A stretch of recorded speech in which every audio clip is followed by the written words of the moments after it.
কি উদ্দেশ্য? আসলে ও আমাকে পছন্দ করতো আর প্রপোজও করেছিল, কিন্তু আমি রিজেক্ট করে দিয়েছিলাম।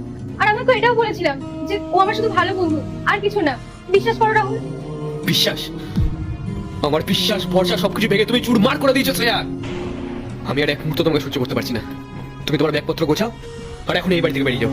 রাহুল, তুমি আমাকে ভুল বুঝছো। আমাদের একটা ছোট বেরিয়ে আছে, একটু বোঝার চেষ্টা করো। বুঝবো তো, ঠিক আছে, তুমি ওকেও তোমার সঙ্গে করে নিয়ে যাও। আমি তোমার কোনো স্মৃতি বয়ে বেড়াতে চাই না। তুমি বিনা দোষে আমাকে আর আমাদের বাচ্চাকে শাস্তি দিচ্ছ। আমি সব বুঝে গেছি, তুমি আর আমাকে ঠকাতে পারবে না। আর তোমার দোষ ছিল কি না ছিল সেটা আমার থেকেও ভালো না। তুমি জানো, আমি শুধু এইটুকুনি জানি, আমি আর এক মুহূর্ত তোমার সঙ্গে এক ছাদের তলায় থাকতে পারবো না।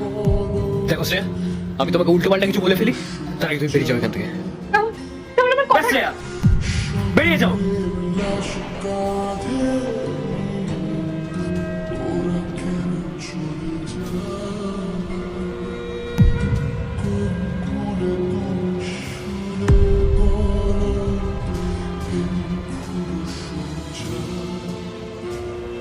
কি হয়েছে শ্রেয়া, তুই কাঁদছিস কেন? কিছু না। কি ব্যাপার, তোর হাজবেন্ড কি তোকে আবার আমার সাথে দেখে নিল নাকি? হ্যাঁ, তোর এখানে আসাটা উচিত হয়নি। আরে তোর তো কোনো দোষও ছিল না, তাও তোর বর তোকে বাড়ি থেকে বের করে দিল। কোনো ব্যাপার না, তুই এক কাজ কর, তুই আমার সাথে চল, আমি তোকে মেনে নেব। আমার তোর সাথে কোথাও যাওয়ার কোনো ইচ্ছে নেই। আমি রাহুলকে ভালোবাসি আর রাহুলের সাথেই থাকবো। আর ও যদি আমার সাথে না থাকে তাহলে আমি একা থাকবো। বাবা, অ্যারেঞ্জ ম্যারেজে এত ভালোবাসা? ভালোবাসা মানুষের সাথে হয়, বিয়ে কিভাবে হয়েছে সেটা ম্যাটার করে না। তোর হাজবেন্ড যে কত ভালো মানুষ সেটা তো আমি নিজের চোখেই দেখে নিলাম। বিনা দোষেই তোকে বাড়ি থেকে বের করে দিল। কোনো ব্যাপার না, তুই এক কাজ কর, তুই আমার সাথে চল। রনিত, আমার হাতটা ছাড়, আমার হাতটা ছাড়। তো ছাড় আমার ওয়াইফ। তোর সাহস কি করে হলো আমার ওয়াইফকে টাচ করার? ও, তুমি ওর হাজবেন্ড? শোনো, তোমার ওয়াইফ না আমার থেকে 5 লাখ টাকা ধার নিয়ে রেখেছে। 5 লাখ টাকা পাবি, তাই তো? আর সেটার জন্য তুই ওর গায়ে হাত দিবি?